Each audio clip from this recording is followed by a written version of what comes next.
Hello again, my Acro students. This is the virtual Acro class for April 30th. I'm not quite sure what happened with my technology, but my video paused and stopped. So I'm going to upload two videos for this week. I'll upload them at the same time so you can just watch them, the continuation of the first one. I'll title them appropriately so you know. Sorry about that. I'm not exactly sure what happened. But with that, we're going to continue where we stopped. So we were at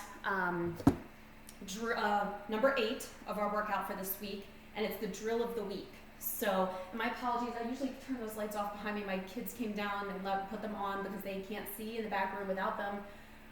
It's all connected to the same switch, so it's usually better without, but we're gonna make do for right now. And I have my phone because I want to show you a video of the actual skill that I want you to do. So with that, so number 8, drill of the week.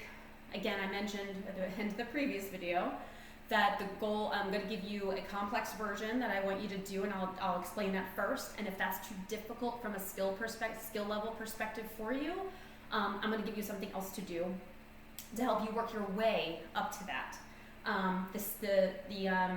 The second thing I'm going to show you to help work your way up to the more complex skill will require parent permission, because it will include either a piece of furniture or a wall, and I want to make sure that they're comfortable with allowing you to use that. So keep that in mind. Don't want to get in trouble with any of your parents. I've said this before. With that, we're going to do TikToks. Okay. And no, I know there's this new thing called TikTok, the videos all of you are watching that are probably not, I know I don't like my kids looking at anything on there. This does not have anything to do with that, okay? This predates that by a lot. So this is actually a video, this is actually a skill that works on your front walkover skills and your back walkover skills at the same time, okay? With 2 motions. So with that, I'm gonna pull up this video. Again, I was trying to, let me see, get a good video. There's a lot of videos out there, and I was very critical about which one I thought showed the best execution. And the one I found, it's a minute in to this video, so I have to fast forward a moment. And I will show it to you. Okay, I'm gonna turn off the sound because their commentary I don't like all that much, or a description. So I'll talk you through it. But here, I wanna make sure, I might have to turn off that light behind me. My kids will make do. Hey guys, I need to turn off this light out here. They didn't seem to care, so. Okay. All right. So I hope you can see this. Now, before I show it to you, now she's going to go into the beginning of a front walkover. All of you know we're starting like this, right? And a number of weeks ago, we worked on what was called a lever, right? A lever in and out of your handstands, for example. She does a really good job of demonstrating the lever into her beginnings of a front walkover. So I want you to pay attention to that. So she's going to go into a front walkover, and her foot is going to land on the other side. She's not going to stand up. She's going to immediately, without letting her second foot touch, push back over, okay? That is a TikTok. She stands up after she pushes back over, but you don't have to do that. You can actually keep going back and forth, back and forth. Okay, so let me show you the video, and then I will talk through a couple of ways to make it more challenging. So I'm going to stand here, just make sure.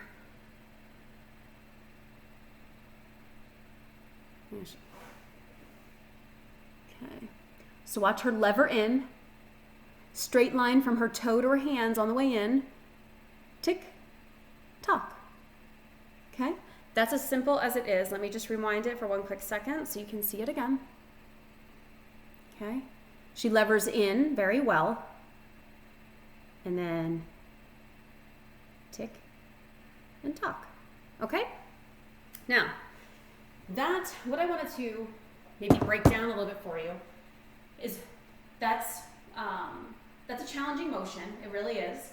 However, for some of you, it won't be as challenging as it could be. So what I want that group to do is when you go over, I want you to barely touch your toe on the floor, keep that leg straight up to the ceiling, right? Really challenge yourself to barely make contact with the floor before you push back over, okay? Same thing on both sides, in and out, okay? The idea when you're doing a TikTok is to really extend through your shoulders, straight legs, pointed toes, showing off a beautiful, gorgeous split that we've been stretching for weeks, sometimes many of you for years, okay? And I want you to practice that. The idea is, how many did I have you doing? A set of 3. So tick, tock, tick, tock, tick, tock, right? That's 3. And do 3, break, do it again, but do 5 sets. Do the whole thing 5 times, okay? For those of you who aren't quite skilled enough to be able to get back and forth, I want you to try a couple things. I want you to try and do the forward motion. A lot of you are still having trouble maybe with the kick over from the back, from your back bend, okay? But there's no reason why you can't try the first half. Lay down, stand up, and try it again, okay? Sometimes it's very difficult, I think, for front walkovers to land with your foot close enough to balance on one foot, okay? And so that's something you can work on. So just do the first half of the tick-tock, okay? That's one option for those of you who can't quite do the whole thing. The next option, and I mentioned requiring some parent approval, is a lot of you that may have trouble with it is because you aren't kicking over very well from your back bend yet, okay? So that's where I want us to focus. So there's a couple of ways that you can do this. You could use a wall. This will require putting your foot on the wall, and that's where parent approval comes in, okay? But what you would do is you would go against the wall, lay down, push up into your bridge, put your less dominant foot on the wall, and kick your good foot over, pushing off the wall, okay? It's helping you get closer to being over than being all the way on the floor. And then remember, you put your bad side leg on the wall, and then push your good side leg over and land in your lunge. That is an option.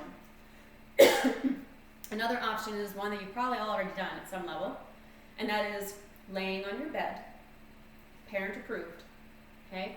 Be careful of your surroundings, right?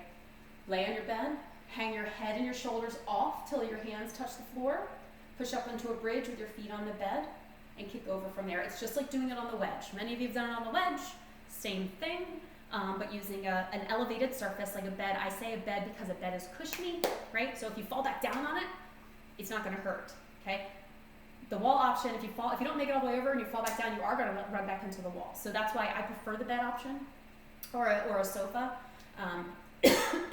Either one of those will work. Parent approved, okay? If you are approved to do it, do that, and we can work on getting you closer to the floor and kicking over, similar to like we do in class, okay? So with that, I want you to pause. I want you to either do that series of tick-tocks or practice kicking over from your bridge. Actually, so if you're very successful with the bed option, the wall option, whatever you choose is your best option, take it to the floor and practice kicking over. Safe space. You know, somewhere cushiony like a carpet or outside, okay? But that's what I want you to work on. We really want to nail down a lot of those back walkovers that we've been struggling with. Start by pushing up into the bridge, though. Don't go backwards, okay? With that, pause, go do that, and then come back, and we're going to move on to our last 2 things, okay? All right. So the 9th activity for this week is we always stretch, right, after we do our drill. And I actually wanted to do something, it's sort of like an overextension, but not really, and it's going to be hard for me to demonstrate because I cannot do it, but I will explain it, okay? What you're going to do is you're going to go into a split. Now, for those of you who are not quite all the way down your splits, this will be a little bit more of a struggle, so maybe just really work on holding those splits and working your way down. Otherwise, what you're going to do is you're going to go down in your split, and I'm going to mimic a split because I can't do it. What you're going to do is you're back like this, right? You're going to, so I'm in my right leg split. So I'm going to take my right arm, yep, and then you're going to bend your back leg and grab your back ankle and bend it in. It's overextending your muscles a little bit, or overstretching, not overextending, so it sounds more negative, okay? And I want you to do it on the other side too. So my left leg, I would take this knee, bend it so that my foot is pointing towards the ceiling, and hold it there. Again, this front leg is straight. I just cannot do it, so I don't want to mislead you. So you're in a split, and you're taking your back knee, and bending it like this, right, and holding it, okay, but in a split. It's another variation of an overextension, but something that's going to help you keep those splits nice and stretched and limber. So you don't have to hold